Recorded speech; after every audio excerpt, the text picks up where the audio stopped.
So what are we going to make? So we're going to take a break from Note Herder to focus specifically on some routing and fetching stuff. So then that way, when we do it in Note Herder, which is a little bit more complicated, hopefully it makes sense. So what we're going to build is an API party app. So we got these different links here. And when I click on one, so you can see right now we're at localhost 3000. Now I'm at localhost 3000/GitHub. So I changed my route by clicking on that. You can also see that it knows it's the active route or the active link, so it's now styled differently.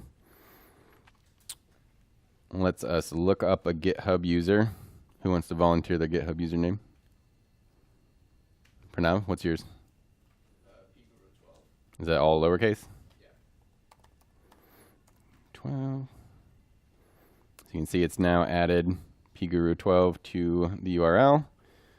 And there we go. We got Pranav's avatar, followers, number, following, location, which you don't have a location set, but that's fine. And then also a link to his profile. And we also have a link to the NASA API. So now you can see here we changed to /NASA.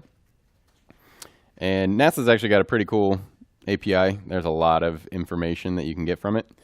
One of the cool ones is you can look at what they call near-Earth objects. So like meteors and comets that are close to us. Including, there's a Boolean on there of whether or not it is potentially going to impact the Earth.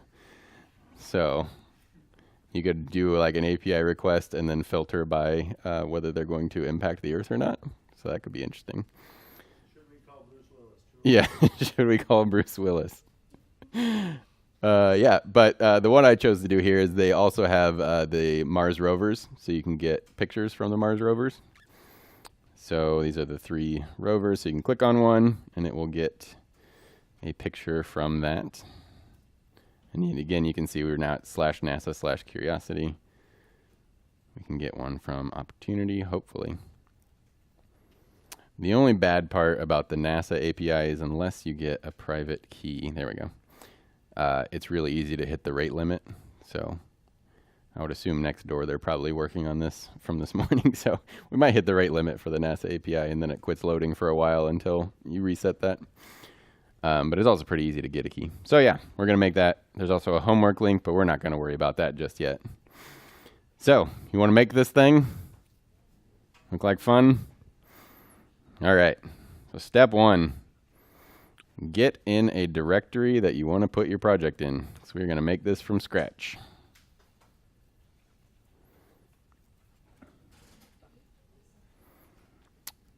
And then once you are in the directory you want to put your project in, do create React app, and then the name of the app. Now I'm not going to run this because I did this morning, so I already have one. But go ahead and hit enter when you do that.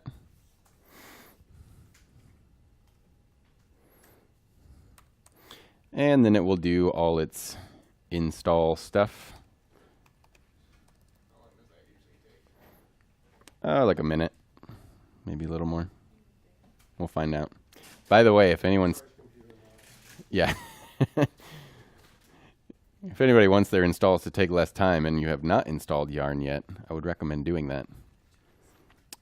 So Yarn can do concurrent downloads. NPM has to do them sequentially, so it just takes a lot longer. I don't know if the new version does.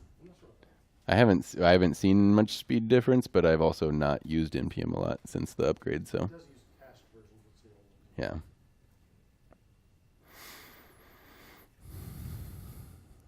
All right, once your create React app finishes, do not forget to actually change directory into that folder.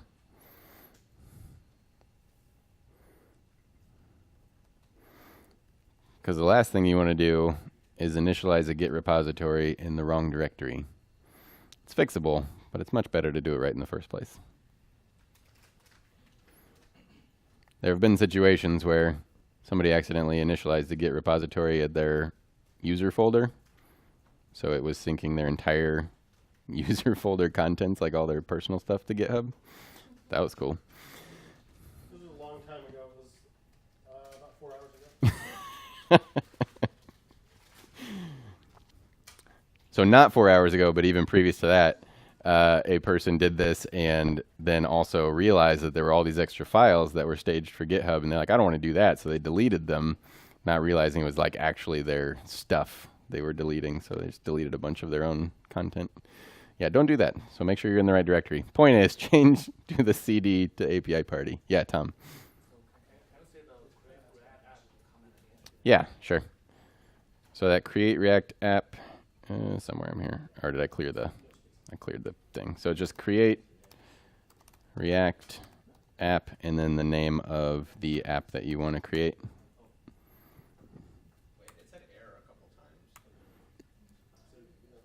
Generally, minor errors are not too bad. Did it as long as it didn't like abort the whole process. That's right. So, everybody make it that far? And you have change directory into your project.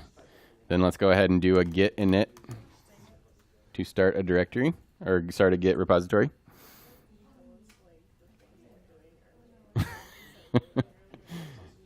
I'll give you a heads up, yeah.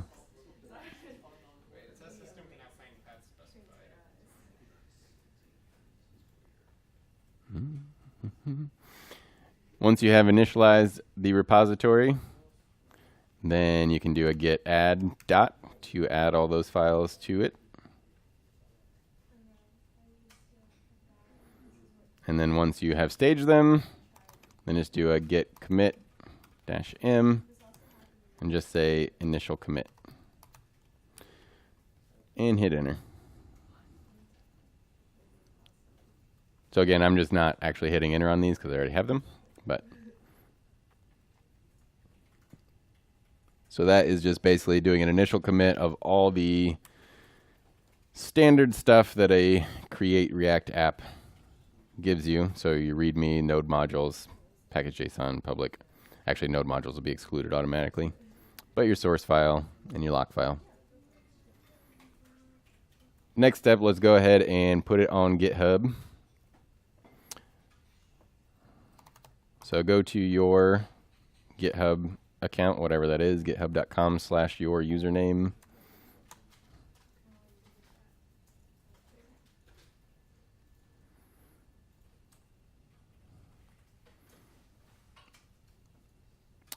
Then create new repository.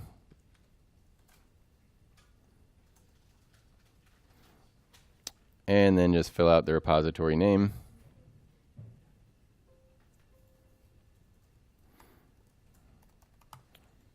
I'm just going to call mine API Party 2 since I already have one.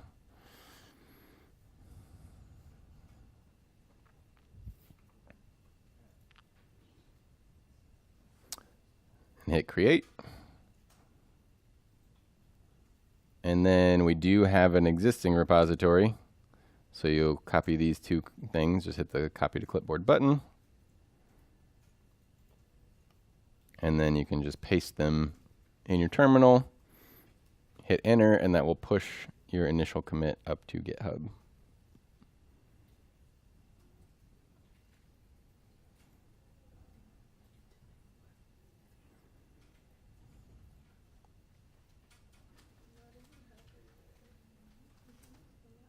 Did your install finally finish? Still working on it?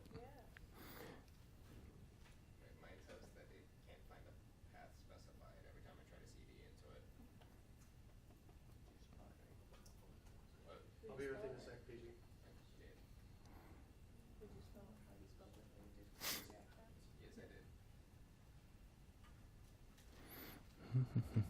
All right, everybody make it that far? Once you've pushed it, you can click on the link up here at the top and make sure that you actually see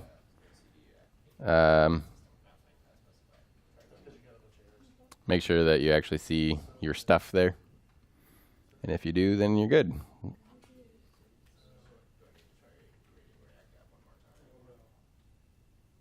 it look like it's working?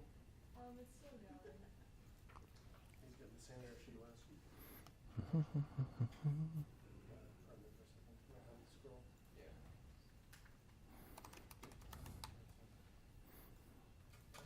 going to make an afternoon branch, but you don't have to do that. I'm just doing that so we can stay. So you can stay on master if you want, or you can make a branch for your working class. Whatever you want to do. All right, once you got that far, go ahead and just open the project up in VS Code. So just code and then dot for the current directory, or I forget how that works on a PC. I don't know. Hopefully you know by now how to open it up in code. Same? Excellent.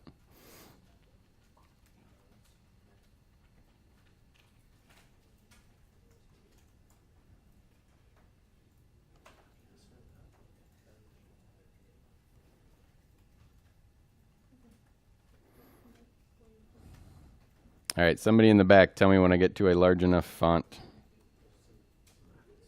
Good?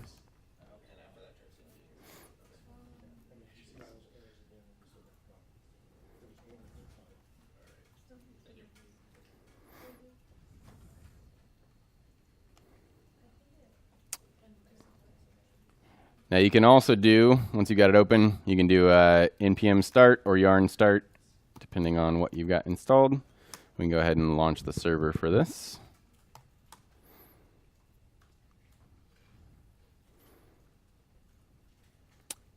And you should just see the normal thing that you see when you start a brand new React app. So just the welcome to React page.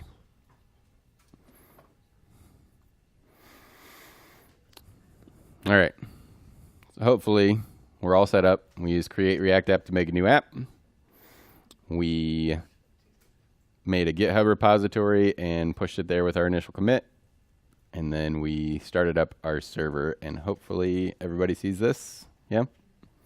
Good. All right.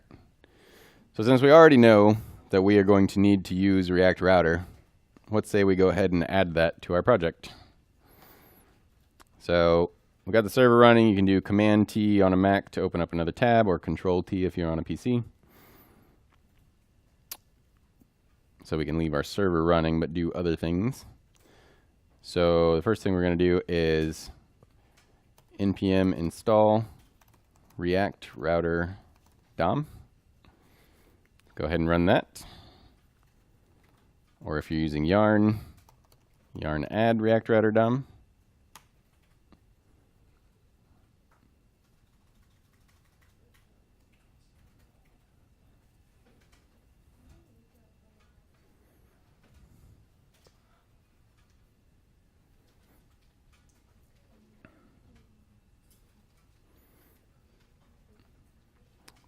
Now once you've got that, you should see in your package.json.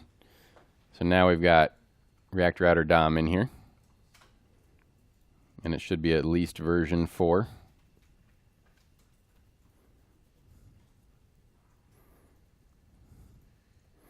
I'm going to try to do commits pretty often here, so I'm just going to do a quick one. Add React Router.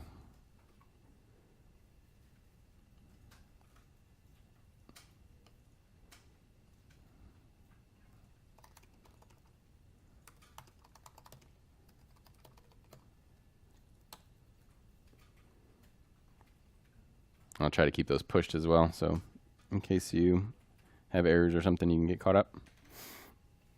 All right, so we got that in there. Our next step is we want to wrap our whole app inside a router. So go to your index.js. This is where we do that react-dom.render call, where we attach our app to that empty div. So we want to import browser router. And I don't know that we've done this yet with named imports, but if you don't want to call something the name that you have to import it as, you can just say as router. So it's basically saying import the named import browser router, but then I'm going to call it router. So that way I don't have to type browser router because that's a really long name.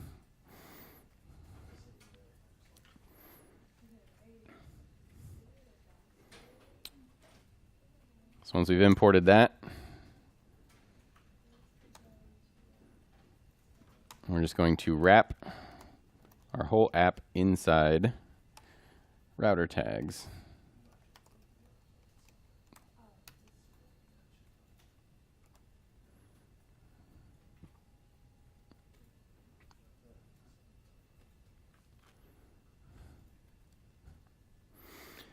So now our whole app that we're rendering is inside this router component, meaning the router is going to automatically pass us props to app and all of its children, those three objects, so history, match, and location.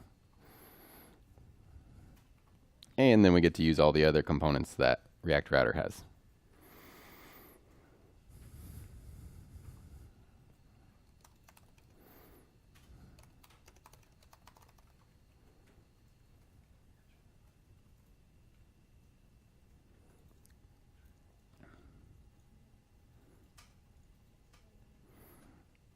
All right, so now we got router in our app.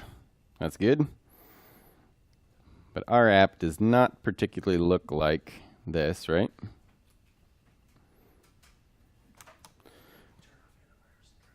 So let's start making our app look like that. So the first thing we need, let's go ahead and change the header a bit. Go to app.js.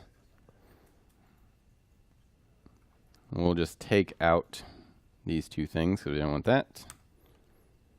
We don't need to import the logo anymore. As pretty as the spinny logo is. And we don't need this paragraph at the bottom.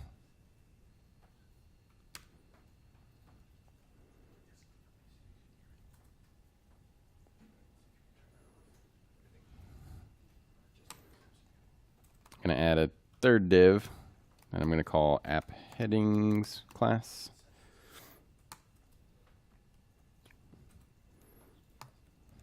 Put an H3 in there.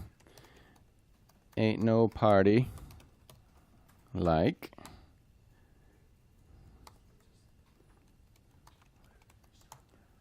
an API party. As Davey would say, cuss yeah.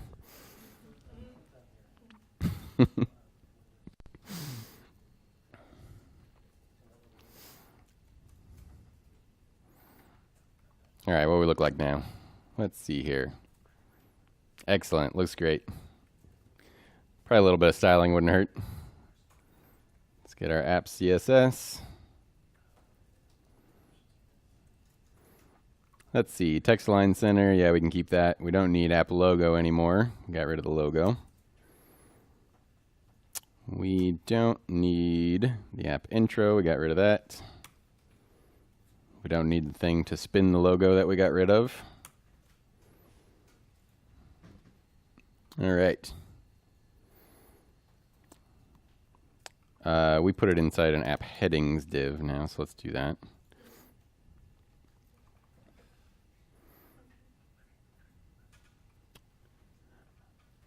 Change font a little bit. I'm going to drop that font into Slack.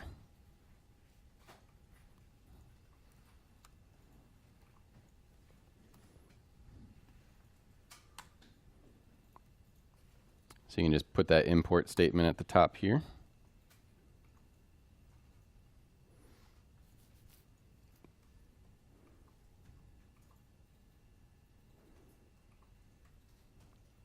And then just in app, we're going to use that font.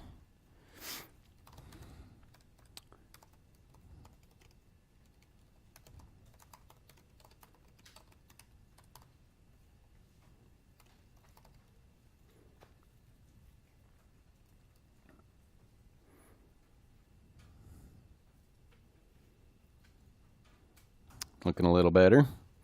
Let's see, let's make that H1 a lot bigger.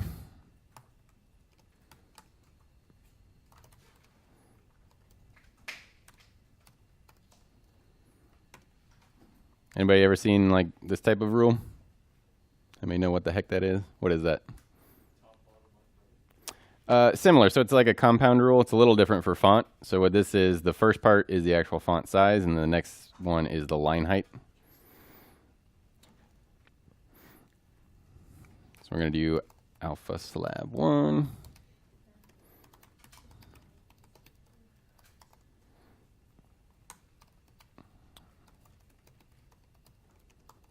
And we're going to make it all uppercase.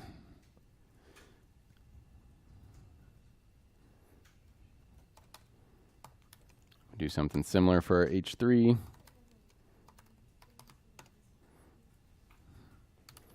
The 400 is the weight of it, so it's like a bold font.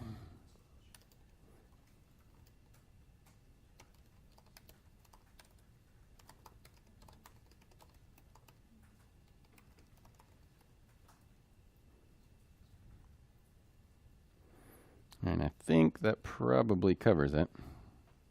Let's see how that looks. Yeah, that's better. Looks pretty good.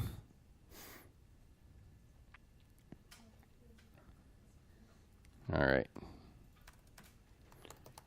Change header content and style.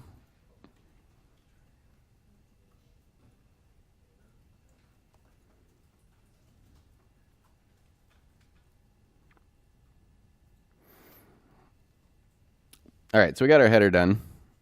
Let's look at our app here. So you can see we got these links rendered, so we can put links in, but then how do you suppose this gets rendered? Because this goes away when I click on something else, right? So this is probably here because we're matching a route, but then when the route changes, it no longer renders. So we've got a variety of links here, and we'll probably add more later, perhaps as part of the homework. So when you're programming and you have a bunch of different options, you could do like an if, else if, else if, else if, else if, else, right? Or what's an alternative to that sort of structure? A switch, right? So good news, router has a switch. So if you just want to render one of many options of routes, you can use a switch. And then just like a switch statement, you can have a default thing. So basically what we're going to do, we want this to be our default route. So when we don't match one of these other ones, we want it to render this.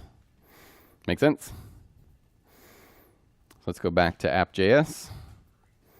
So we want this to show up right below the heading, right? So let's put it right below the header div. We're going to need to import a couple components. Switch and route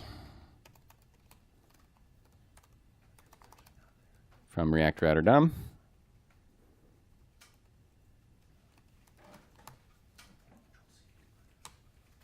So we can put a switch in there. And then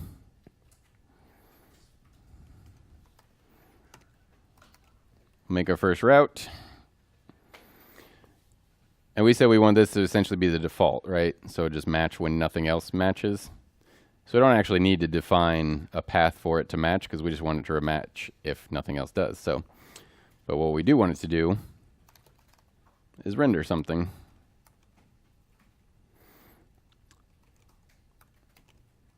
So we can just have it render a p tag. It says to get started, click one of the links above.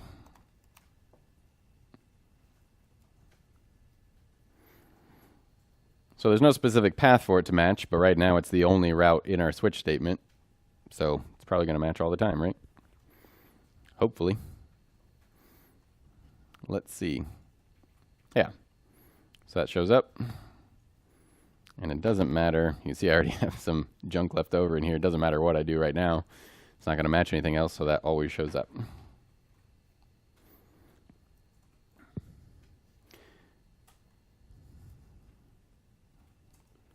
So add switch and default route.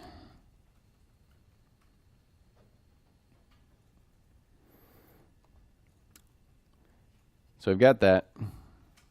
Next step, let's just start with the first one. So we need to add a link to go to the GitHub page. And then when we click this link, you can see down here in the bottom left that shows that we're going to go to localhost 3000/GitHub. And when we do that, we want it to match a different route so it renders something else and not our default route. Anybody remember what component we used to do a link? Link? Yeah. There's link and navlink, right? Which one do you want to think we want to use here? Navlink, why? Because it's better. Because navlink can know when it's active, right? So we can style it different. So let's import navlink. And then, right below the headings, let's do an unordered list, the class name of navlinks. Can do an li, and inside we will put a navlink to, where do we want to go to when we click on it? To GitHub, right? /GitHub.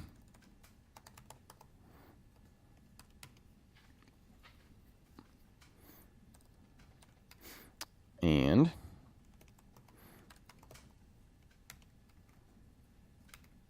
we just want to say GitHub API for the text in there.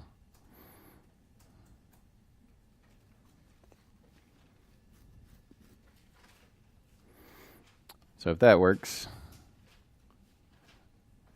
okay, we got that there. If you look down at the bottom left, it looks like that goes to the right place, localhost 3001/GitHub. Click on that, and my URL is now /GitHub. But we didn't make a route to match that yet, so let's go ahead and do that. So we're just going to add another route to our switch. This time we do want a path because we want it to specifically match the path that we're going to.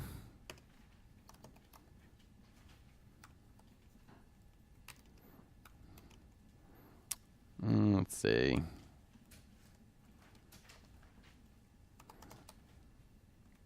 GitHub. Don't forget to close your route tag. I always forget the self-closing part at the end.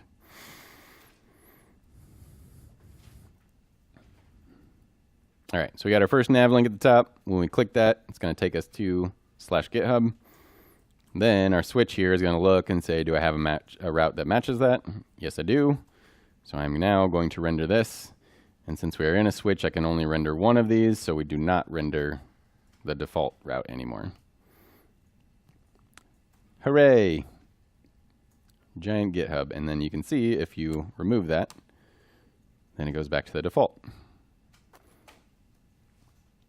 Or if I do anything other than /GitHub, it should still do the default. But as soon as I change it to that, it will match the other one and render that instead.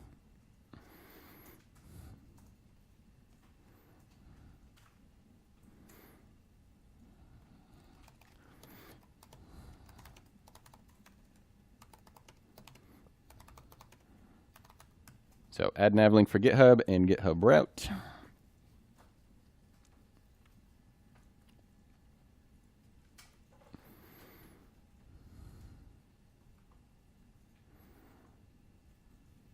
Do you guys want to type out all the CSS rules, or do you want to copy paste?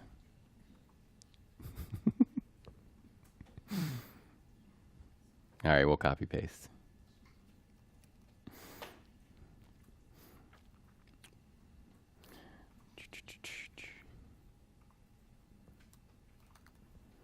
I'm going to paste these into Slack. There are all your nav links rules. Just drop that into app.css. So I do want to go over these real quick, even if we're not going to type them out. So first, in the navlinks class, we're going to say list style none. That gets rid of this dot, because technically this is an li in an unordered list, so they automatically get bullets beside them. So don't want that. Give it a little bit of, remove the left padding on it, because you can see it's a little bit off center right now, because it's got left padding on it. For all the LIs inside the nav links, display inline blocks so that way they can appear next to each other. and give them a little padding on the sides as well so they're separated horizontally. Change the color of them. Text decoration none, so they're not underlined anymore. Increase the font size. So this is where that navlinks comes in. So this is when we also have a class of active. So you can see when if I do an inspect on this, you can see it has this class active. Now if I don't match the GitHub route anymore, you can see it's automatically taken that class off for us.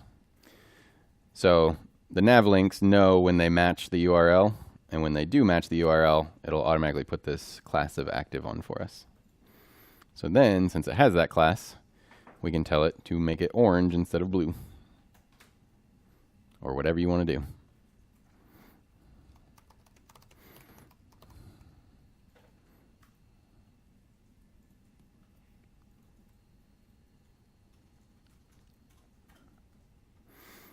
All right, so right now we are just doing this inline render. It would probably be better if we actually made a component, since we got to do like a form and stuff. So let's do that. Instead of render, let's just tell it we want to do a component, and we shall name that component GitHub, which does not yet exist, so let's make it. And you guys definitely know how to make components now, right? Make a github.js file. Do your normal imports.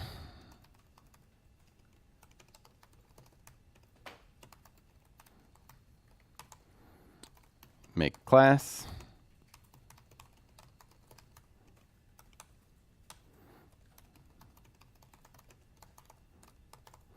And do the export. Get a render method in there. And for right now,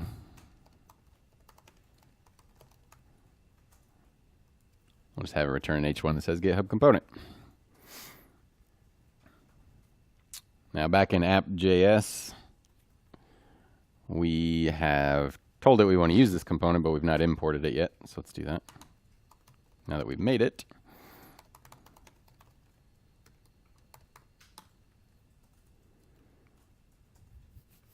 And theoretically, if we wired it up right, we should now see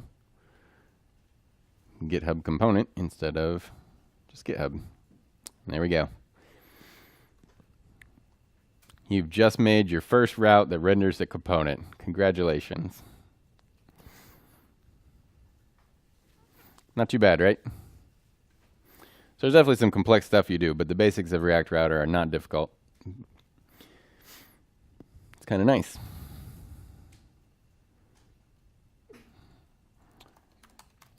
Create GitHub component.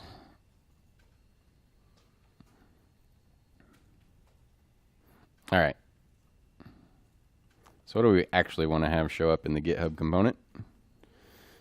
Looks like got a GitHub logo and then a form with one input and a submit button, right? Probably know how to make that sort of stuff by now. So let's get rid of our H1 here.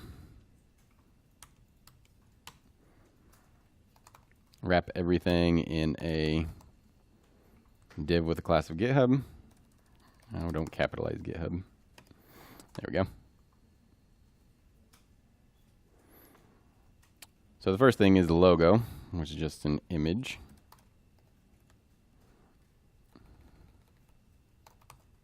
Don't forget your alt, so we'll just say GitHub logo. Source, you can go find one online if you want, or I will paste the URL for the one I found.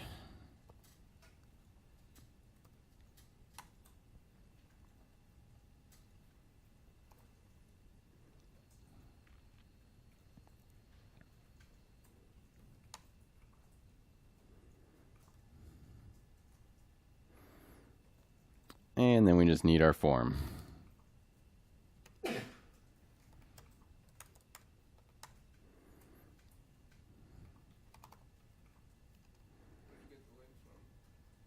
Where'd I get it from? Google search. Oh. So first is our input. Oh, goodness. That's a horrible autocomplete. There we go.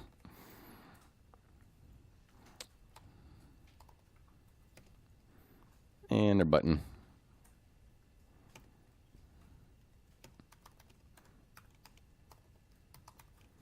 Which is an actual submit button. And we'll just say look up GitHub user.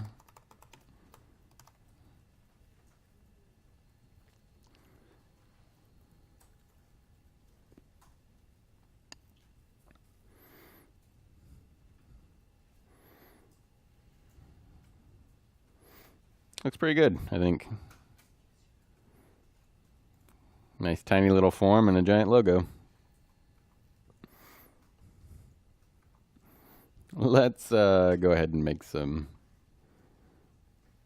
CSS file for our GitHub component. So make a github.css.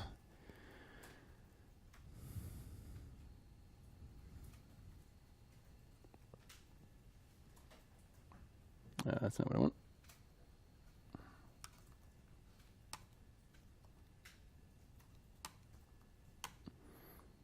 There's some CSS rules for you.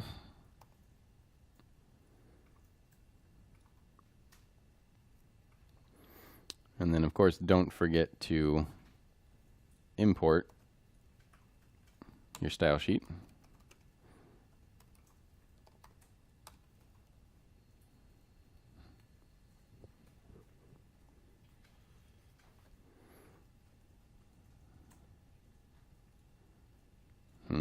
Why is my GitHub logo so big? Did I forget a class name? Oh, yeah, totally. I put a class name. GitHub logo on that.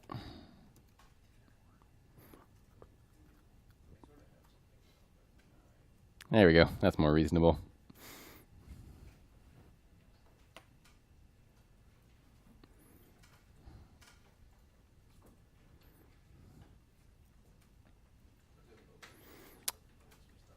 Everybody make it that far? Doing good? All right. So again, looking at our final product here, it says, please enter a username to search on GitHub. And then that changes once we have entered something and we hit lookup, because when we enter a username and hit lookup, it adds that onto the end of our URL. So it's very similar in a lot of ways to what we did here, where we had a default route that renders when nothing else matches. And then it goes away because it's rendering something else once you do have a username, right? But this is probably not, you could use a switch here again, but it's probably not the best case for that because you're really only doing one of two things. Either you're rendering this thing or you're rendering the user, right? So like a switch is kind of overkill for that. Like you wouldn't use a switch for a simple if-else. So in this case, we can use a slightly different technique.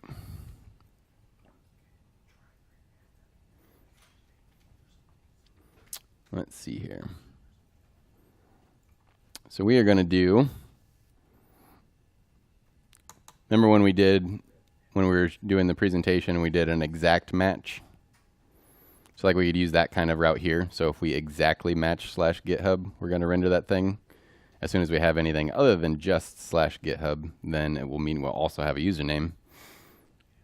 So let's add a route here. And we're going to add exact to it.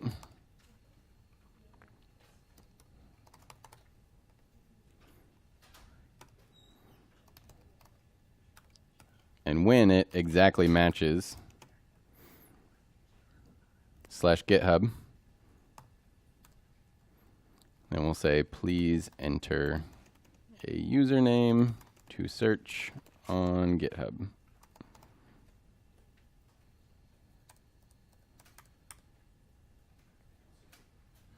And again,